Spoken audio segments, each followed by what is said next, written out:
Querido amigo, colega, doutor, doutora, advogados, aqui na pós-graduação em Direito Constitucional, eu sou o professor Custódio Nogueira e com muita satisfação, extrema satisfação, recebendo o convite do professor Ricardo Andreucci, olha isso, que maravilha, para que a gente possa estar aqui contribuindo no seu conhecimento prático voltado ao exercício da advocacia trabalhista.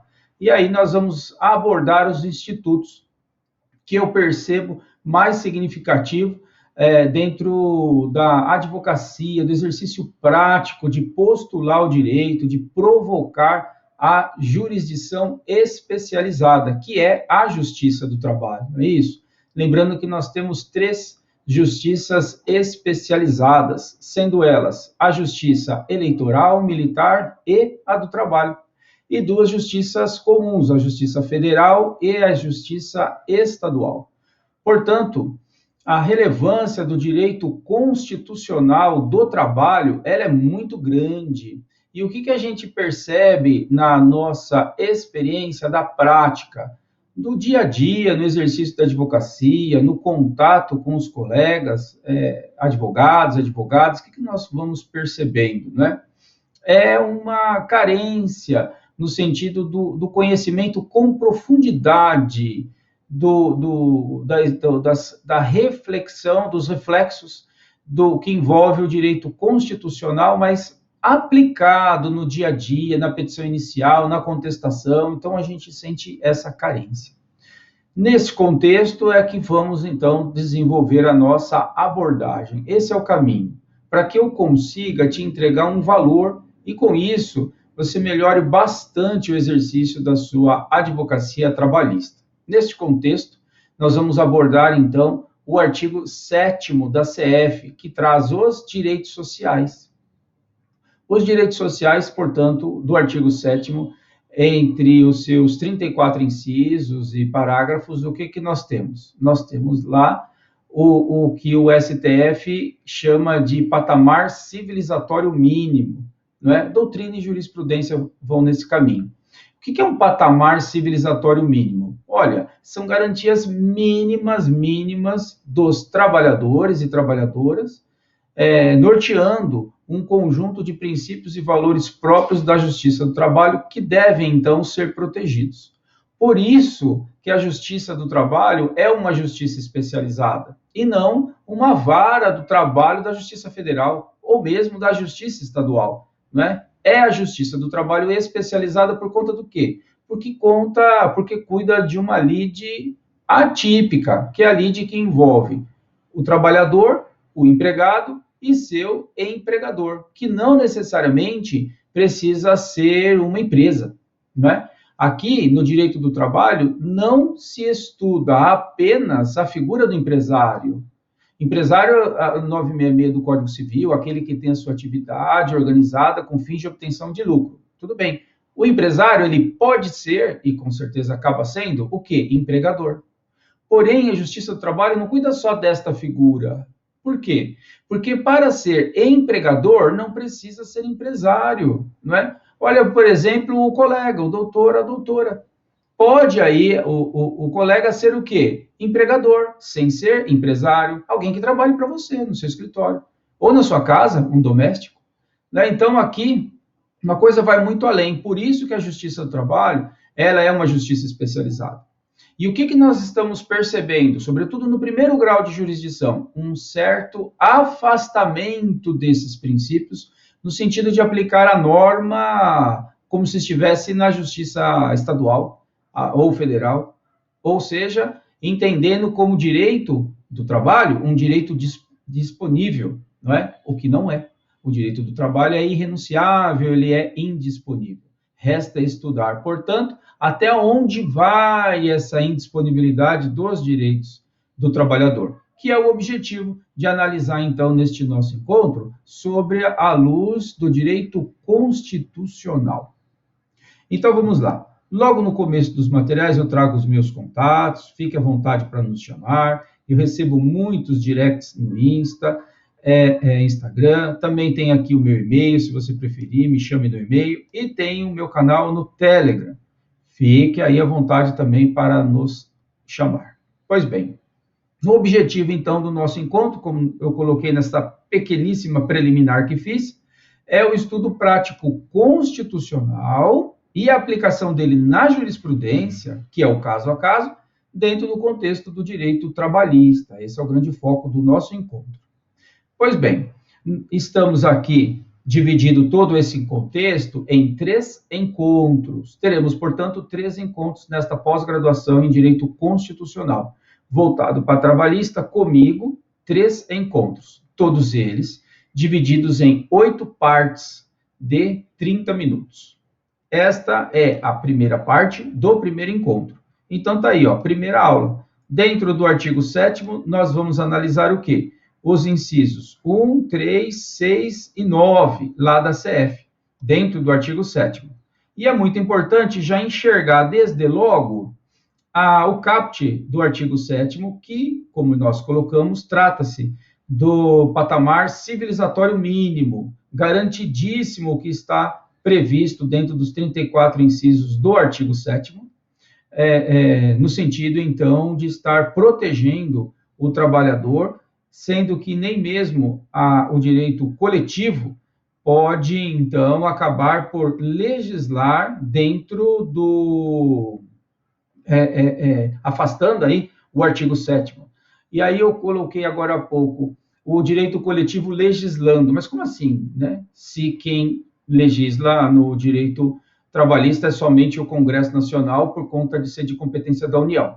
Então, no âmbito da categoria, os dirigentes sindicais, representantes dos empregados e dos empregadores, dentro de cada categoria profissional, dos advogados, dos professores de nível médio, dos professores universitários, sindicato da borracha, do petroleiro e por aí vai, né? O sindicato, dentro da sua representação dos empregados e dos empregadores, se reúnem lá os dirigentes sindicais, e eles vão compor ou vão renovar o quê? Uma convenção coletiva.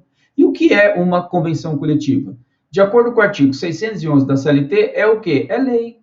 É lei aonde? No âmbito da categoria. Então, dentro da categoria, os dirigentes sindicais, a meu sentir, funcionam sim como legisladores.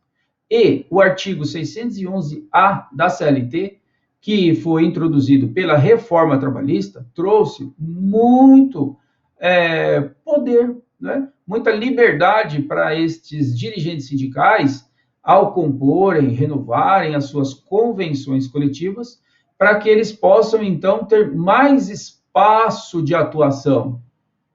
E o farol, não é? Os limites dessa pactuação toda dentro do direito coletivo, que, por óbvio, vai refletir dentro do direito individual do empregado na sua relação individualizada com o empregador, à luz da convenção coletiva. Então, o que vai segurar a mão do dirigente sindical no momento de compor lá suas convenções coletivas, os dirigentes sindicais, tendo em vista que o 611-A da CLT deu muito espaço, muita liberdade de atuação dos dirigentes sindicais. Sem dúvida nenhuma, o artigo 7º da CF, que é de reiteradas e reiteradas decisões, mais do que pacífica no STF, um patamar mínimo civilizatório. Portanto, dali para baixo, né? Não pode suprimir o que está no artigo 7º da CF. E nós vamos fazer a nossa análise detalhada, sempre trazendo esse contexto todo, para que o colega tenha segurança e consiga enxergar os efeitos disso tudo na prática, ainda que o colega, a doutora, não atue na justiça do trabalho propriamente dita, não é? Pois bem, esse é o meu desafio.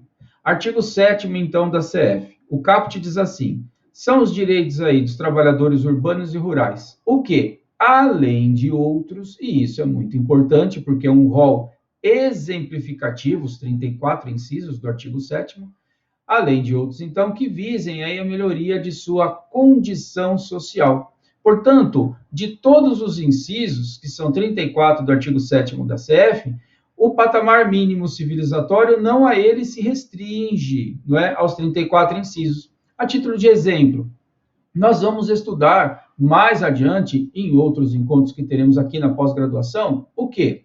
A responsabilidade civil do empregador quando do acidente de trabalho. Olha que interessante. Nós vamos verificar que o artigo 7º da CF, em seus incisos, vai prever o quê? Que a responsabilidade do empregador é subjetiva, ou seja, cabe ao empregado comprovar a culpa do empregador. Contudo, como este rol não é taxativo, ele é meramente exemplificativo, aí nós vamos nos valer do quê? Do Código Civil para trazer a responsabilidade do empregador na modalidade objetiva, aquela que afasta a culpa. 927, parágrafo único do Código Civil.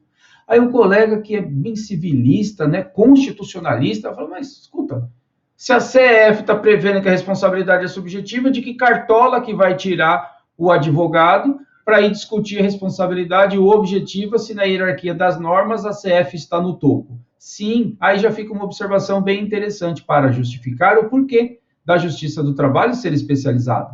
É simples. No direito do trabalho, ao aplicar a lei, como que deve ser aplicada? Primeiro, antes da aplicação, até porque quem faz a jurisprudência somos nós, advogados, e não o Poder Judiciário. Ele é meramente reflexivo.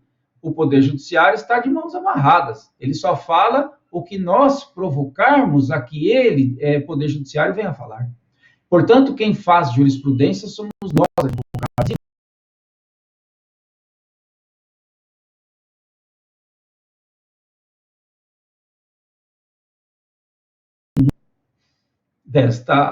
Neste contexto, é que eu chamo bastante sua atenção. Para o quê? Para a forma em que a norma deve ser aplicada e, portanto, a forma adequada que o advogado, sobretudo do empregado, reclamante, deve requerer seja aplicada a norma. E como que é, então? Simples, aplica-se a norma mais favorável. Conhecemos lá a pirâmide de Kelsen, né, no que toca à distribuição da hierarquia das normas. E aí?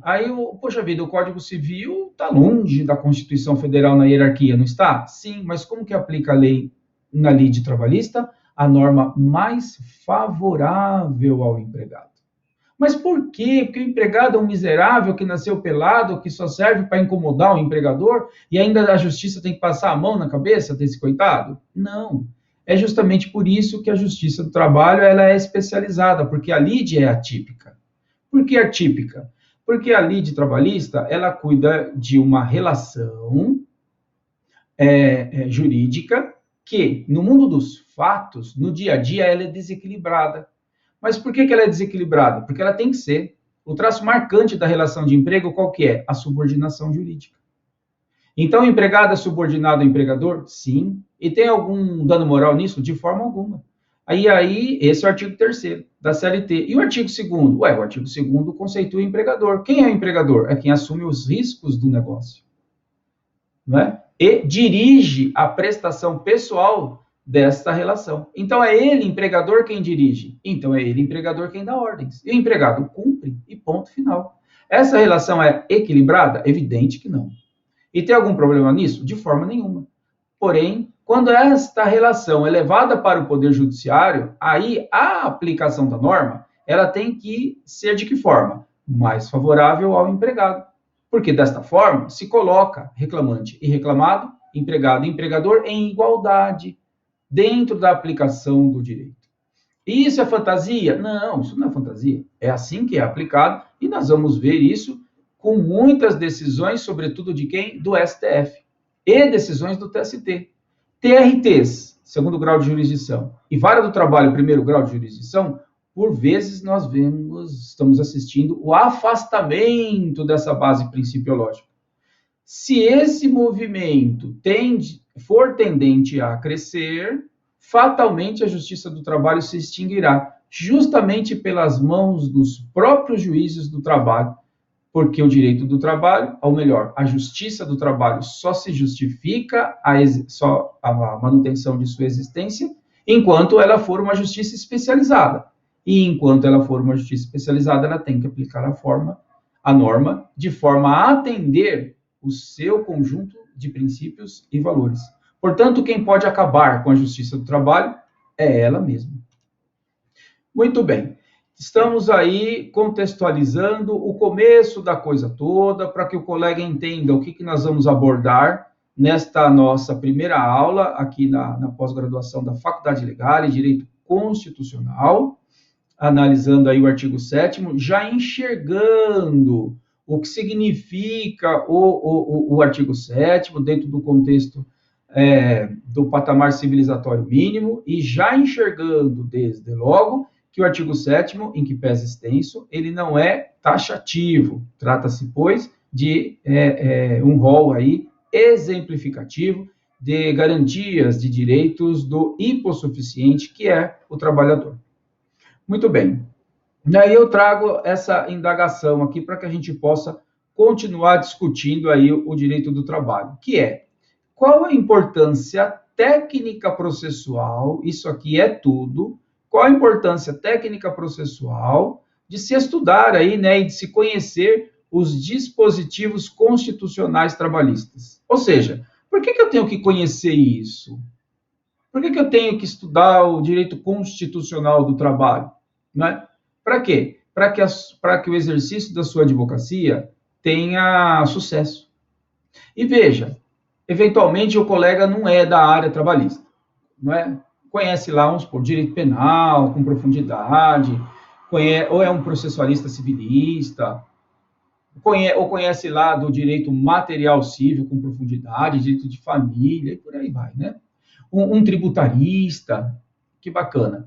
E aí está aproveitando o conhecimento dentro da pós-graduação de tantas matérias e colegas professores que passam por aqui, e aí está acompanhando esse nosso encontro. Muito bem.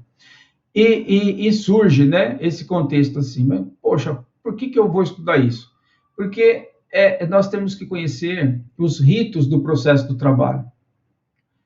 Porque ele é diferente do civil, né? E assim já se imagina, mas, poxa vida, o civil, tanto o direito material civil, que é o direito comum, quanto o direito processual civil, que é o direito processual comum, eles são aplicados no processo de trabalho de forma subsidiária, ou seja, complementar, não só na omissão, mas de forma complementar. Muito bem. É verdade isso? Sim, é verdade, né? Mas é verdade também que antes de sair da bolha do mundo trabalhista da CLT e ir para o direito comum ou mesmo o processo comum, é preciso verificar se, ao trazermos normas aqui para dentro da CLT, que estão fora do mundo trabalhista, elas vão se coadunar com os conjuntos aí de princípios e valores que regem esta justiça especializada. Do contrário, não terão aplicação. Então, esse é importantíssimo entender esse norte inicial. Do contrário, vai ficar bastante prejudicado o exercício da advocacia se não tivermos fortemente enxergando esse contexto. E é evidente que esse caminho não é único e exclusivo para o exercício da advocacia do reclamante, que em regra é o empregado, né? Por que eu coloco assim que em regra é o empregado? Porque reclamante simplesmente é sinônimo de autor e reclamado é sinônimo de réu no processo do trabalho. O que não significa dizer que reclamante é sinônimo de empregado. É bem verdade que 99% das ações, quem entra com ela, quem distribui a ação, é o empregado. Mas nada impede do empregador ser o reclamante da ação. Nós temos várias ações, por exemplo, de consignação em pagamento, que é o empregador entrando com a ação para consignar, por exemplo, verbas rescisórias de um empregado que desapareceu. Não é isso? Então, reclamante é sinônimo de autor, ponto. Não de empregado. Ainda que, como a gente colocou, 99% das ações seja o reclamante acaba sendo o empregado. Pois bem, dentro desse contexto que eu estou tentando desenvolver, que é relacionado aos ritos, aqui na Justiça do Trabalho nós temos que rito? Né? Quais ritos? Nós temos os 3. Tem o rito sumário, tem o rito sumaríssimo e tem o rito ordinário. E como que é dividido esses ritos? Como que eu vou saber se uma ação tramita no sumário, se tramita no sumaríssimo ou se tramita no ordinário? É de acordo com a matéria? Por exemplo, horas extras. Eu discuto no rito sumaríssimo ou eu posso discutir no rito sumário? Ou ainda no ordinário? Não tem nada a ver. Não é por matéria que se determina rito no processo do trabalho. O rito do processo do trabalho é determinado de acordo com o valor da causa. Portanto, olha isso, hein? Portanto, se nós temos uma causa que o valor dela é até 2, isso mesmo, 2 salários mínimos, o rito é o sumário trabalhista. É um rito especial, previsto na Lei 5584 de 1970. Se tivermos no rito sumaríssimo, como que eu vou saber se eu estou no rito sumaríssimo? O rito sumaríssimo ele vai do 0 também, mas até 40 salários mínimos. Ah, entendi. E se passar de 40 salários mínimos? Aí eu estou no rito ordinário. Isso é importante saber? Isso é muito importante saber. Por conta do quê? Por conta dos efeitos que o rito pode gerar dentro do processo, não é? Sobretudo quando chegar no TST, que é a instância especializada. O TST está lá no mesmo nível do STJ, por exemplo. Como é que chega no STJ?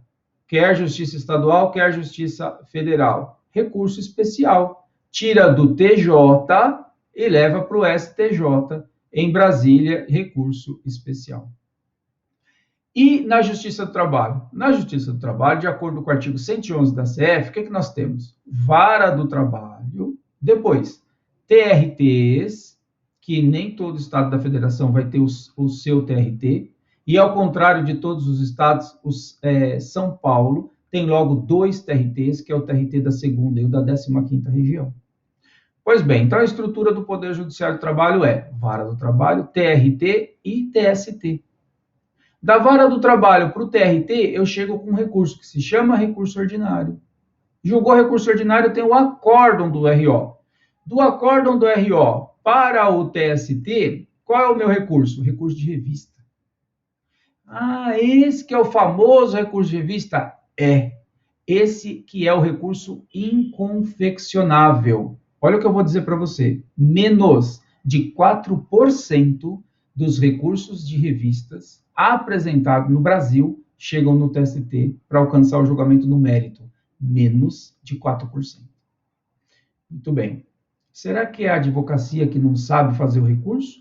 Ou os TRTs, e sobretudo o TST, tem um juízo de admissibilidade apuradíssimo, porque, olha, fazer um recurso de revista subir é uma coisa homérica. Eu já me dou por extremamente satisfeito se o meu recurso de revista for conhecido. Se ele for provido, eu estou estourando rojão. Sem fazer barulho, né? Para não incomodar ninguém. Mas a gente já faz alguma coisa. Para você ver que o exercício da advocacia trabalhista, ele é bastante complexo. Então, se você está naquele negócio, a simplicidade do processo do trabalho, esqueça isso. O processo de trabalho, sobretudo depois da reforma trabalhista, no horário de sucumbência, não tem nada de simples. Nada. Muito ao contrário. Recurso de revista é extremamente técnico. Poucos advogados conseguem levar o processo até o TST. E muito menos consegue provimento em recurso de revista. Pois bem, vamos delineando a coisa toda aí para você ir tateando, né? Ir enxergando isso aí. Dentro desse contexto dos ritos, é importante entender que, para chegar com o meu processo lá no TST, eu preciso ter uma coisa que presente nessa lide que se chama transcendência.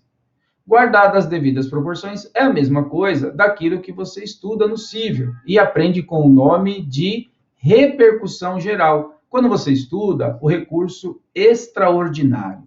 Portanto, a repercussão geral do recurso extraordinário é a mesma coisa que a transcendência no recurso de revista. E o advogado tem que demonstrar a transcendência da causa, né? Com o viés político, social, econômico e jurídico. A jurisprudência do TST vem firmemente aplicando a transcendência para verificar se os recursos oferecem transcendência.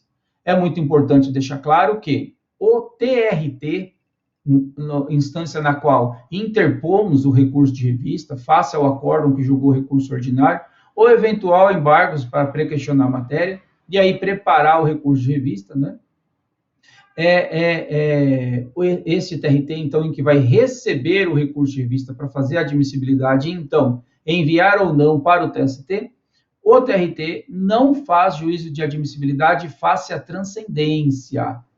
A análise da transcendência ela é exclusiva e especificamente realizada pelo ministro relator de uma das 8 turmas do TST. Se ultrapassar a transcendência, será reconhecida, será verificado, analisado os demais pressupostos de admissibilidade, que são vários. Dá uma olhadinha no parágrafo 1º A do 896 da CLT. Tem uma série de requisitos e de pressupostos, que são os pressupostos intrínsecos, dentro, que tem que ser demonstrado do recurso de revista. Daí a dificuldade, então, de se fazer subir um recurso de revista, sem que seja subir para chegar no TST, sem que seja por força de agravo de instrumento. Cabe lembrar também que na Justiça do Trabalho, o agravo de instrumento não tem a mesma função e o mesmo objetivo, né, que tem o agravo de instrumento no cível. O agravo de instrumento no cível serve ainda para se insurgir de decisões interlocutórias. No processo do trabalho, não.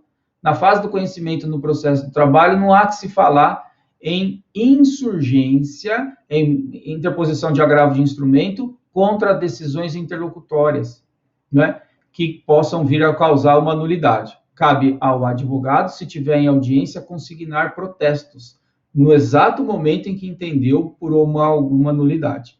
E se tiver que falar nos autos, faça um despacho, por exemplo, que tem alguma coisa ali que prejudica a parte que o colega representa, tem que mandar lá uma petiçãozinha de protestos. Para quê? Para que quando sobrevier sentença, e ainda na sentença for materializado algum prejuízo, e o colega tenha protestado anteriormente, na forma em que a gente acabou de colocar, aí o colega consegue discutir em preliminar de recurso ordinário essa eventual nulidade. Do contrário, já era. Portanto, o agravo de instrumento não tem esse objetivo de se insurgir contra decisões interlocutórias. No processo do trabalho, o agravo de instrumento serve apenas e tão somente para a prática de um ato. Qual? Quando, então, se negar seguimento ao recurso. Julgou recurso ordinário, tem lá o acórdão do TRT. O colega já quer apresentar um recurso de revista. Maravilha, vai lá e interpõe o recurso de revista. O recurso de revista, pelo presidência lá do TRT, é negado o segmento e, portanto, não vai ser encaminhado para o TST. E aí? Aí é que entra o único motivo que justifica a existência do agravo de instrumento no processo do trabalho, que é procurar destrancar um recurso que foi trancado, que foi negado segmento. Mais o quê? Mais nada. E onde eu interponho esse agravo de instrumento? Na própria instância e para a mesma autoridade que negou seguimento ao recurso principal. E aí? Aí o agravo de instrumento vai colar nesse recurso que foi negado segmento, a nosso exemplo, recurso de revista, e intima a parte contrária para contraminutar o agravo de instrumento e contrarrazoar o recurso de revista. Praticado ou não estes atos pela parte contrária, aí sim o processo vai para o TST. E o agravo de instrumento ele vai passar pelo primeiro juízo de admissibilidade lá no TST, pelas mãos do ministro relator. Então, essa daí é uma sequência básica só para o colega entender o que é a transcendência, a repercussão geral. Por quê? Porque tudo isso importa demais quando se estuda o tema tão de ouro, tão relevante e guardado nessa pós-graduação, que é o direito constitucional trabalhista. De modo que também não adianta querer tirar da cartola a discutir, por exemplo, o pré-questionamento de um inciso do artigo 7º do patamar mínimo civilizatório aí da CF, para que você demonstre o pré-questionamento e leve isso daí para o TST em cima lá, depois que julgou o recurso ordinário. Não. Pré-questionamento de tudo, meu amigo, começa lá na vara do trabalho, com a petição inicial e a contestação. Portanto, não dá para advogar olhando só para a instância da jurisdição em que você está atuando. Ou seja, não dá para elaborar uma petição inicial olhando só para a vara do trabalho. Um advogado técnico, uma advogada técnica, ele está montando aqui a estratégia dele na petição inicial trabalhista, de olho lá no TST, na SDI do TST, na seção de dissídios individuais do TST, que é onde a matéria se pacifica nessa instância especializada, que é a última instância especializada, e também de olho nos temas de repercussão geral trabalhista que nós vamos abordar aqui também, neste nosso nosso encontro aqui na pós-graduação constitucional. Então, veja, são linhas gerais nessa primeira parte aqui de 8 que nós teremos nesta nossa primeira aula, de modo a ir lançando luzes no seu raciocínio para que você possa, ainda que não conheça a matéria, ainda que não atue no direito do trabalho, mas que você possa enxergar o todo, antes de nós começarmos a estudar parte a parte. E se o colega já atua, se a doutora já atua na Justiça do Trabalho, eu digo assim com muito carinho e sem a menor pretensão. Sem dúvida que este encontro vai trazer muita luz no exercício da sua advocacia. E digo isso por conta dos feedbacks que tem, não só da nossa participação em outras pós-graduações, mas também na anterior que teve do direito constitucional. E assim eu concluo a primeira de 8 partes dessa nossa primeira aula. Já voltamos.